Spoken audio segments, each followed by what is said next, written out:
4 states में संभालता था। और मेरे मम्मी पापा ने सिखाया था बहुत मेहनत करोगे तो जिंदगी में सब मिल सकता है।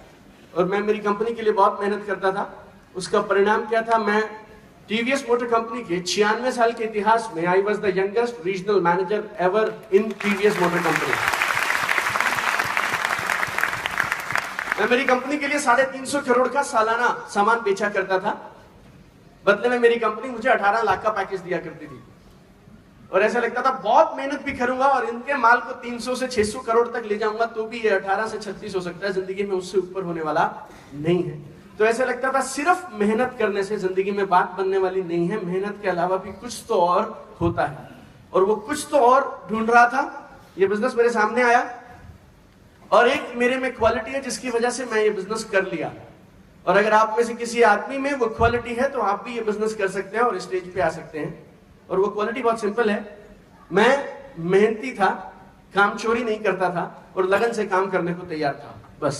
और मेरे को क्या साफ साफ समझ आया, अगर मेहनत करके मेरी कंपनी मुझे 1.5 लाख रुपया महीना देती है और अगर उसी मेहनत का यहां पे काम करके 10 लाख रुपया महीना आ सकता है तो दिल से मेरे को यही काम करना चाहिए। अब उसके बाद आपको क्या नहीं समझ आया और क्या समझ आया वो देखिए आपकी समझ है। इंडस्ट्री अच्छी है बुरी है, कैसे होगा कैसे नहीं होगा, हम जिस काम को करते हैं ना आज भी किसी भी काम को आप शुरू से शुरू करते जाएंगे, जिस दिन आपका पहला दिन या पहला महीना पहला 1 साल होगा ना तो वो काम मुश्किल लगता है। ऐसे ही हमें भी ये काम थोड़ा सा मुश्किल लगा। आपको ऐसे बोलूं कि कठिनाइयां नहीं आती हैं तो कठिनाइयां थोड़ी बहुत आती हैं, झंझट थोड़े बहुत आते हैं। और सबसे बड़ा झंझट इस बिजनेस में एक ही है, सबसे बड़ा रोग क्या कहेंगे लोग। ये क्यों है कैसे है मुझे आज भी समझ नहीं आया, लेकिन मुझे ऐसा लगता था इस बिजनेस में 2 तरह के लोग मिलेंगे मुझे। एक जो बोलेंगे हम तुम्हारे साथ हैं, एक बोलेंगे हम तुम्हारे साथ नहीं है।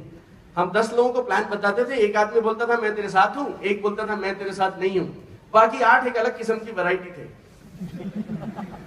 हम लोग ये नौकरी पेशा लोगों की औलाद है, हमें ज्यादा आइडिया नहीं था इस वैरायटी को हैंडल कैसे करना है। और वो वैरायटी पता कौन सी है, वो है ना तो करेंगे ना तुझे करने देंगे। आप उसे कहेंगे कर ले कर ले कर ले कर ले, वो बोलते रहेंगे छोड़ ले छोड़ ले छोड़ ले। और एकता में बल है, कभी कभी ये सारे लोग जीत जाते हैं और आप छोड़ के चले जाते हैं, बस वेरी सिंपल।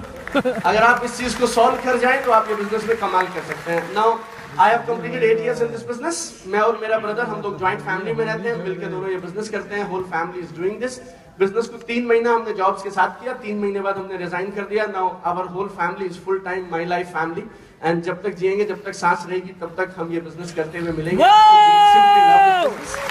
एक छोटी सी बात आपके लिए देखे जाता हूँ, आपको आपके काम आ सकती है। इस बिजनेस में कभी कभी ऐसा होता है कि आप थोड़े डिप्रेस हो जाएं, थोड़े परेशान हो जाएं और कभी कभी ऐसा लगता है पता नहीं होगा नहीं होगा, मुझे मेरा वाला आदमी कब मिलेगा, ORG 1 में कब अच्छा आदमी आएगा, ORG 2 में कब आएगा, ये झंझट चलता है। और बहुत बार आपको लगता है पता नहीं होगा नहीं होगा। जब मेरे साथ होता था, एक आदमी की फोटो मैं सामने में रखता था और बहुत इंस्पायर्ड होता था।